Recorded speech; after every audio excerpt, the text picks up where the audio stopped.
Zëdhënësi i policisë Togeri Shaqir Bytyqi njofton se më 17 tetor 2025, rreth orës 12:20, policia në Prizren ka pranuar një informacion për një rast të lëndimit trupor.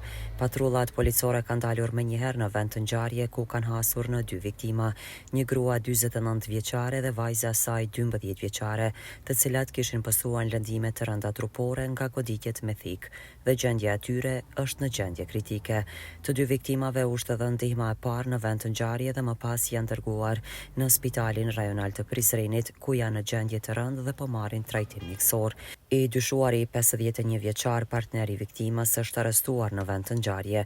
Ndaj tij është filluar hetimi për veprat penale, vrasje në tentativë dhe mbajtje apo posedim i paautorizuar i armës. Hetimet lidhur me rastin janë duke u zhvilluar nga sektori rajonal i hetimeve në Prizren, kurse njoftimi nga emergjenca e spitalit bën të ditur një grua dhe vajza e saj e mitur ndodha në gjendje të rëndë shëndetësore dhe pas sulmit me thik që u raportua në Prizren. Të dyja po trajtohen në klinikën intensive të Spitalit Rajonal të Prizrenit, ku ka konfirmuar shefi i emergjencës Hekuran Veçkishti. Rasti ka ndodhur rreth orës 12:20 të premte në rrugën Recep Kabashi, ku policia ka pranuar informacion për dhunë në familje dhe ka dalur menjëherë në vend të ngjarje. Aty viktima e parë, bashkëshortja të dyshuarit, është gjetur me lëndime trupore dhe gjakderdhje, ndërsa në katin e fundit të ndërtesës është gjetur vajza e mitur, gjithashtu e lënduar.